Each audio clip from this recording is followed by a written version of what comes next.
प्रेमिका, क्या तुम मुझसे प्यार करते हो? प्रेमी, हाँ। प्रेमिका, लेकिन तुम्हें तो मेरी कोई परवाह ही नहीं है। प्रेमी, प्यार करने वाले किसी की परवाह नहीं करते डार्लिंग।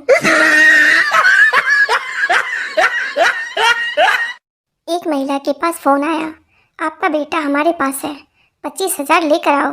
महिला, मैं पुलिस को फ़ोन करती हूँ। फ़ोन करने वाला, हम पुलिस वाले ही बोल रहे हैं, आपके बेटे का अपहरण नहीं, चालान कटा है।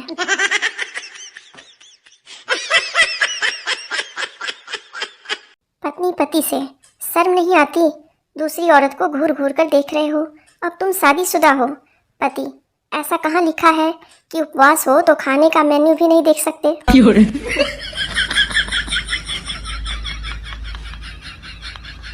पत्नी ऊंचे स्टूल पर चढ़कर सफाई करते हुए जोर जोर से गाना गा रही थी। अगर तुम मिल जाओ जमाना छोड़ देंगे हम। पति पीछे से बोला, अगर तुम गिर जाओ दूसरी ढूंढ लेंगे हम।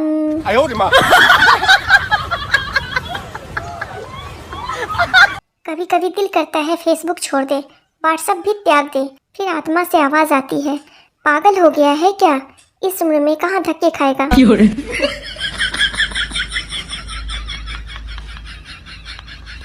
रात के अंधेरे में फ्रिज में से खरबूजा निकाला, काटा और खा लिया। मीठा थोड़ा कम था। अब सुबह में श्रीमती जी 100 बार पूछ चुकी है, फ्रिज में कद्दू रखा था, तुमने देखा क्या?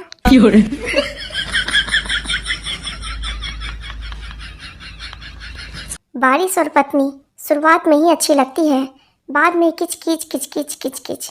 ध्यान से हंसना, कहीं पत्नी देख न ले, वरना ओले भी पड़ सकते हैं।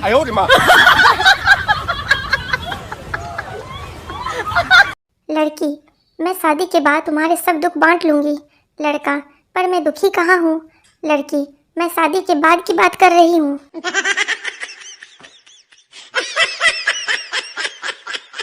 घर में जब खुद की शादी की चर्चा होती है तो लगता है जैसे इलेक्शन का टिकट मिल गया हो। जब घर वाले लड़की देखने जाते हैं तो लगता है कि प्रचार की धूम मची हो।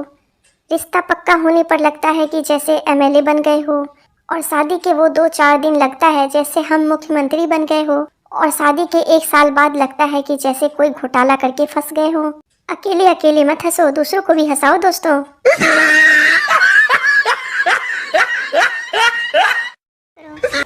कुछ औरतें आपस में पति पत्नी के रिश्ते पर बात कर रही थी। थोड़ी देर बाद सुनकर एक बोली, अरे बहन, पता नहीं कुछ औरतें अपने पति की बुराई कैसे कर लेती है। अब मेरे वाले को देख लो, अकल के नाम का 1 पैसा उसके पास नहीं, शकल राम ने दी नहीं, रंग ऐसा जैसे पैदा होते ही भट्टी में डालकर किसी ने भून दिया हो, और कंजूस तो इतना कि कच्छे भी सेकंड हैंड खरीद के पहनता है। खर्राटे इतने मारता है कि दिल करता है सोते ही नाक में मिट्टी का तेल डालकर आग लगा दूं। पर बहन, मजाल है जो आज तक मैंने उसकी बुराई की हो। जैसा भी है, मेरा तो देवता है, मैं तो कभी नहीं करती उसकी बुराई। हरियाणा में एक दामाद सर्दियों के दिनों में अपने ससुराल गया। उसकी पत्नी का नाम था दामू और उसकी साली का नाम था बदामू। तो उस गांव में रिवाज ये था कि दामाद अपनी पत्नी से मिलना तो दूर, आमने सामने देख भी नहीं सकता था। तो दामाद ने इशारे में 2 पंक्तियां कही कि उड़ता पंछी बोल रिया से, अब की पाला खूब पड़ेगा, 2 जन मिलके सोते रहियो, नहीं ते एक जरूर मरेगा। सास समझ गई कि दामाद क्या इशारा कर रहा है, तो उसने भी जवाब दिया, दामू संग बदामू सोवेगी और तेरे संग तेरा साला, मैं बुढ़े संग पड़ी रहूंगी, के कर लेगा पाला।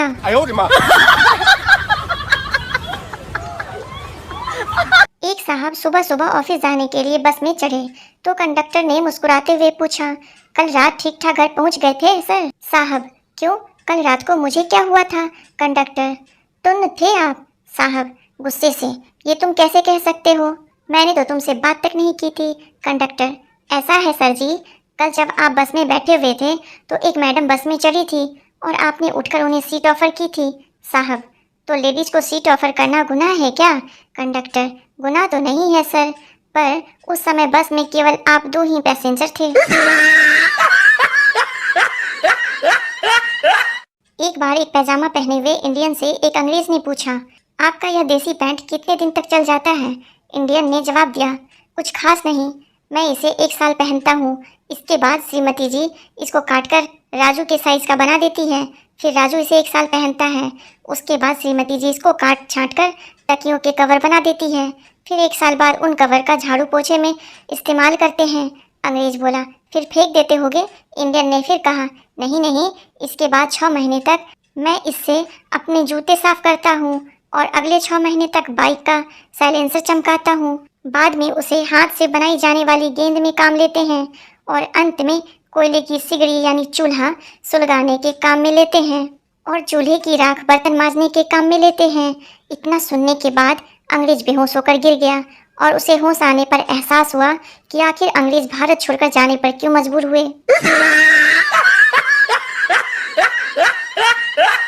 एक आदमी अस्पताल में आखिरी सांसें गिन रहा था। एक नर्स और उसके परिवार वाले उसके बिस्तर के पास खड़े थे। आदमी अपने बड़े बेटे से बोला, बेटा तू मेरे मिलेनियम सिटी वाले 15 बंगले ले ले। बेटी तू सोनीपत सेक्टर 14 के बंगले ले ले।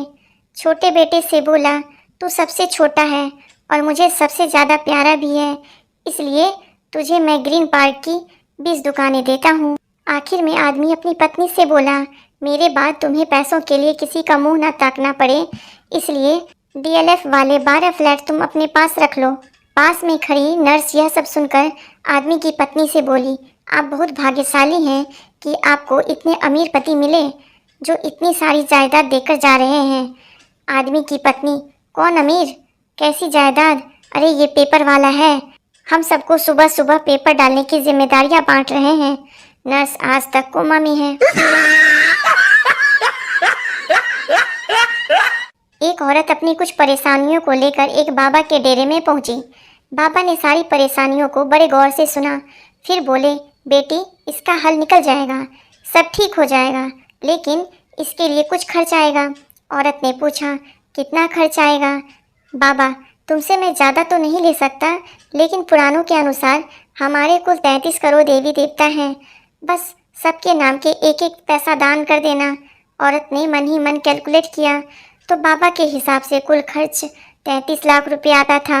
औरत भी चालाक थी, उसने कहा, ठीक है बाबा जी, आप बारी बारी से सबका नाम लेते जाइए, मैं एक एक पैसा रखते जाऊंगी। बाबा डेरे में अभी भी बेहोश है, महिलाओं को कमजोर न समझें, कई तो इनकी वजह से ही बाबा बने हैं।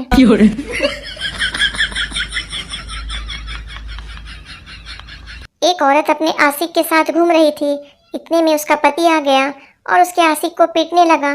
औरत, मार साले को, अपनी बीवी को घुमाते नहीं, दूसरों की बीवी को घुमाने ले आते हैं। इतने में आशिक को जोश आया और वो उसके पति को पीटने लगा।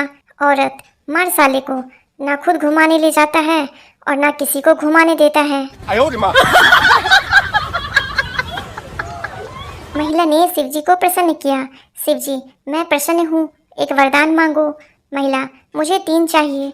शिव जी, दिया, पर एक शर्त पर, तुम्हें जो दूंगा उसके 10 गुना मैं तुम्हारी सास को दूंगा। शिव जी को लगा वह महिला आनाकानी करेगी, पर महिला, चलेगा। पहला वरदान, मुझे भरपूर संपत्ति दे। दिया, सास को 10 गुना मिली। दूसरा वरदान, मुझे सबसे सुंदर बनाओ। ठीक है, सास 10 गुना सुंदर। तीसरा वरदान, मुझे एक हल्का सा हार्ट अटैक दे दो, सास को 10 गुना झटका, धर धर धर धर धर धर, सास सीधे ऊपर। अब सब बहुरानी का। शिवजी त्रिशूल लेकर उस व्यक्ति को ढूंढ रहे हैं जिसने कहा, औरतों की अक्ल घुटनों में होती है।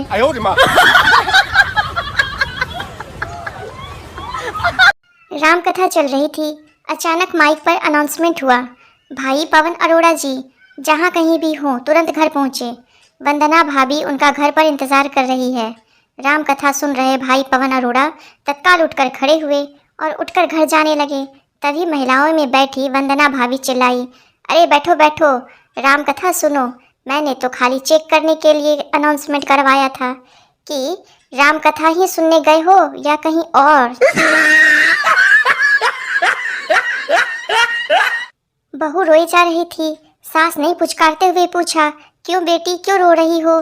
बहू, क्या मैं चुड़ैल जैसी दिखती हूँ? सास, नहीं बिल्कुल नहीं। बहू, क्या मेरी आंखें मेढकी की तरह है? सास, नहीं तो। बहू, क्या मेरी नाक पकोड़े जैसी है? सास, नहीं। बहू, क्या मैं भैंस जैसी मोटी और काली हूँ?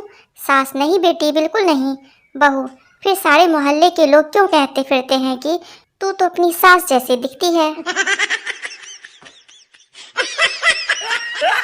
एक जाट अपनी ससुराल में 25 रोटी खा चुका था, तो सास ने परेशान होकर कहा, जवाई, खाने के बीच बीच में पानी भी पीना चाहिए।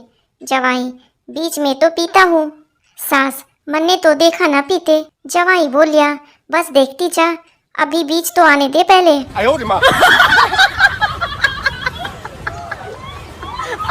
बीवी ने पेंटर से अपना पेंटिंग बनवाया, फिर कुछ सोचकर पेंटर को कहा कि गले में नौलखा हार भी बना दो। पेंटिंग बनने के बाद पेंटर ने पूछा, आपने ऐसा क्यों किया? बीवी बोली, कभी मैं मर गई तो ये दूसरी शादी कर लेंगे, नई वाली आएगी तो ये हार ढूंढेगी और मिलेगा नहीं तो झगड़ा होगा, तब मेरी आत्मा को सच्चा सुकून मिलेगा। इसे कहते हैं जिंदगी के साथ भी और जिंदगी के बाद भी।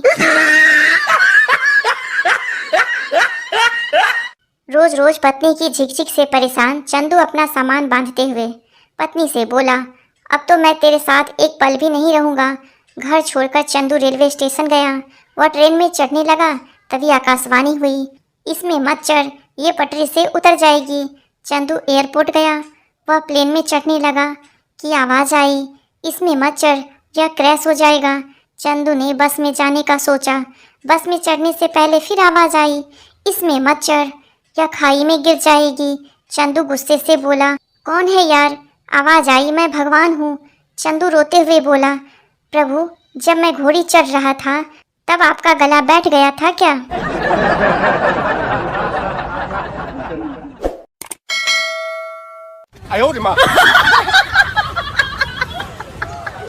जब बीवी बोलती है, थोड़े दिनों के लिए मायके जाकर आती हूँ, कसम से उस समय लौकी की सब्जी भी पनीर जैसे लगने लगती है।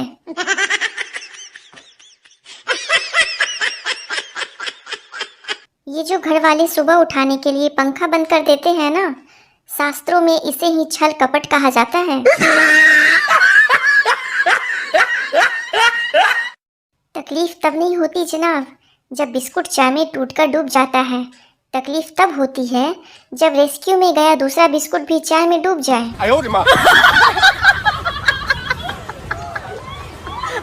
मन में ऐसे ही विचार आया, ये अंबानी के घर से गेहूं पिसवाने भेजा जाता होगा तो बोरी में सोने की रस्सी बांधते होंगे ना।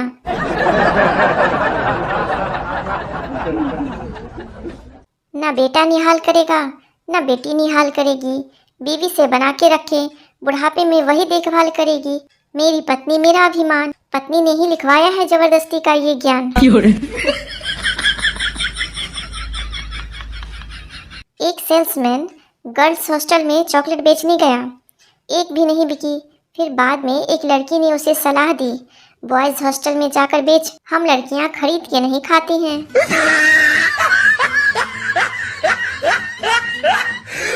शादीशुदा महिलाएं अपने पति से पहले भोजन नहीं करती, क्योंकि वैज्ञानिक जब भी कोई दवा का निर्माण करते हैं तो पहले बंदरों पे ही उसका परीक्षण करते हैं।